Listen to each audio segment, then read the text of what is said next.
Salama daholo androany isika dia andao indray raha hiresaka anireto tsara ho fantatra manaraka ireto. Any Antsoy hifaninana ina Siraly sy Vanessa Justisia amin'ny fifidianana ben'ny tanàna ho avy izao. Fivoriam-ben'ny Afrika 50 fifanaraha-piarahamiasa maro no soniavana eny Ivato. Miala Rajoelina manohana nitondra tsodrandro ho an'ny Makila 10 hiatrika ny fiadina ny amboara eran-tany.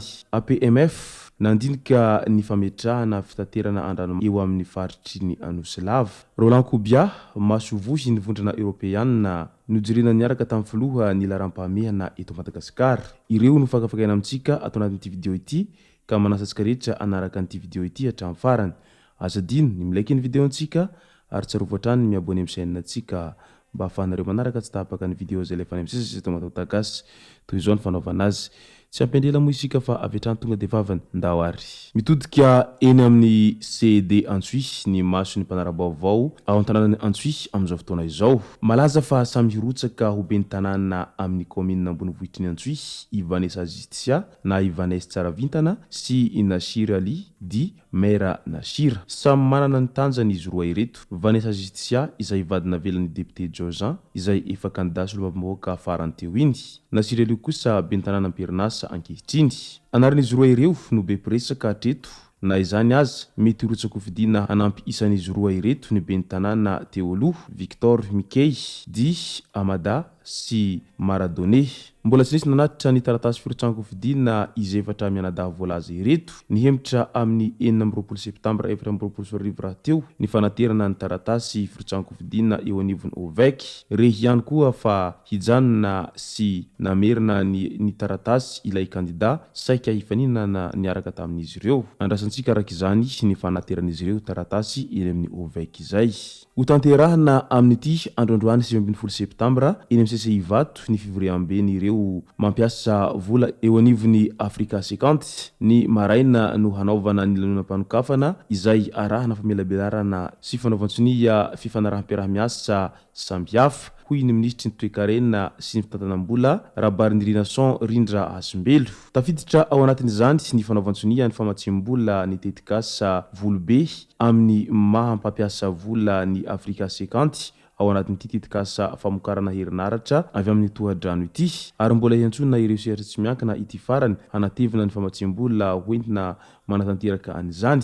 Nanamafy ny tele général ny Afrika 50 Alain Ebobisse fa vonina hanohana ny Madagasikara indrindra fa eo amin'ny lafiny angovo mba hahafahana mampihena ny saran'ny famokarana herinaratra ary nilaza fa hanafaingana ny dingana rehetra hampandeha ny tetikasa volobe. Marina fa Afrika 50 dia rafitra natsangany firenena afrikanina miisa 230 niaraka tamin'ny banky afrikanina ho an'ny fampandrosoana na ny BAD sy ny banky foibe afrikanina roa. Antony nananganana azy sy ny fahatsapana fahabangana eo amin'ny 30 ka hatramin'ny 70 miliara dolara isan-taona amin'ny famatsiam-bola fotodrafitrasa aty Afrika. Mampiasa ny vola sy manetsika ny famatsiam-bola avy amin'ny sehatra tsy miankina no fomba fiasany. Marobe ireo sehatra iasany fa ny angovazavazona sy ny fomba fandrahoan-tsako moderna no tena ifantohan'ny fivoriana amin'ity androandroany ity. Ny hariva tontolo andro kosa dia hisy ny fivoriana mitokantrano izay tarihiny ministry ny toe-karena sy ny fitantanam-bola ary ihany koa ny filohan'ny BAD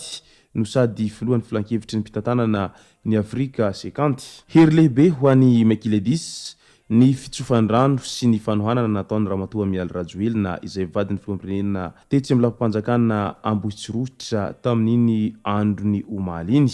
Efa faniriny ireto ekipim-pirenena vehivavy amin'ny taranja baolina lavalava ireto raha teo izao fihaonana izao. Ramatoa Mialy Rajoelina ihany koa no renim-piahy azy ireo. Nananga avy hatrany ny Mekisy Lady hiatrika ny fiadiana tompon'akairantany izay atao any Dubai ny 17 septambra hatramin'ny 1 oktobra ho avy izao. Mbola hiatrika ny lalao ary raha piraha lahina ihany koa ny Michaelis araky ny fantatra. Velom-panantenana araky izany ireto mpilalao ireto sady nahazo tsodrano no vatsina nanome toky izy ireo fa hanao izay ezaky rehetra ho fiarovana ny voninahim-pirenena.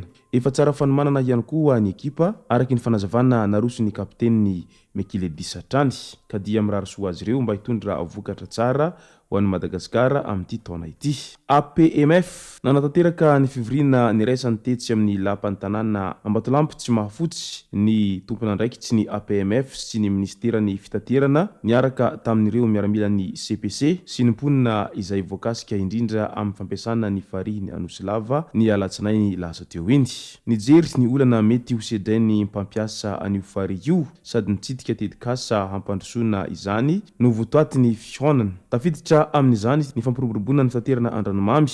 Napetraka dian'izao ny torolalana rehetra ho amin'izay manam-pikasana hampiasa vedety na sambo kely eo amin'ilay farihy. Tafiditra amin'izany koa ny lafiny tompom-piatsonana eo amin'io farihy io. Nanoritsoritra ny lalàna sy ny fepetra mikasika izany ny APMF. Nisy mihitsy ny fidinana ifoto ny teny amin'ilay farihy taoriany fivoriana. Nafana moa ny ady hevitra satria mivelona tanteraka amin'io ranon'Anosilava io ny vahoaka ao Ambatolampy tsy mahafotsy. Mipitrondrao any an-dranomamy ary misy koa ny mpanarato, mpanjono, manasalamba ary ireo mamboly manodidina ny farihy. Nametraka ny ahiahy ihany koa araky izany ireo mponina ny amin'ny tokony handrindrana izany mba hifameno amin'ny sehampiarinan'ny olona ny tetikasa hapetraka. Nanome toky anefa ny tompon'andraikitra ny solitena ny fanjakana fa mbola fandinihana ihany aloha ireo rehetra ireo. Tsy maintsy misy koa ny fifanarahana mazava ny fahazoan-dalana avy amin'ny ambaratonga isan-tsokajiny mialohan'ny fametrahana ny fitaterana na ny tompom-piatsonana eo amin'ilay farihy. Izany ihany koa no tanjona tamin'ilay famelabelaran-kevitra hahafantarany olona ny tokony hatao ho an'izay hametraka tetikasa eny an-toerana mba tsy hifanitsaka amin'ny fiarian'ny vahoaka. Tonga nanolotra taratasy manendry azy avy hiasa sionina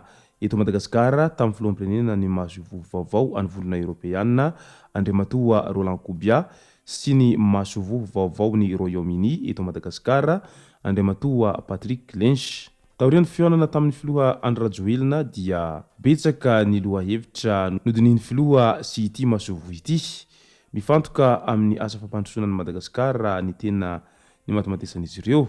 Nojerena manokana tamin'izany ny dossier tena laharam-pahamehana tokony ho tanterahana mialoha. Ho an'ny mahasovovo ny vondrona Royaume-Uni, Andriamatoa Patrick Lench kosa dia nitondra fanazavana fohy izy izay hifantohan'ny fiarah-miasan'ny Royaume-Uni eto amintsika. Anisan'ny fampiresahana tamin'ny filoha ny roa mpifandraisa sy ny firenena roa tonta sy izay mety ho tanjona iraisana mifantoka amin'ny tetikasa maharitra ho tombotsoan'ny rehetra. Tafiditra amin'izany ny fahasalamana, ny fampianarana, ny toe-karena sy ny maro hafa. Vonona hanohana ireo tetikasa maro eto Madagasikara ihany koa ho izy ny Royaume-Uni amin'ny alalan'ny famatsim-bola anarivony euro isan-taona. Izay sy zay moa no masaka azo naroso tao anatin'ity video ity tompoko lasy tompoko vavy.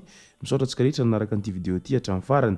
Azadino milaiky ny videontsika ary tsarovatra ny miabone amin'ny chaîne antsika mba ahafahanareo manaraka tsy tahapaka ny video zay lefa misy tamatagagasy. Tompoko lasy tompoko vavy mankasitraka dia mirary soa.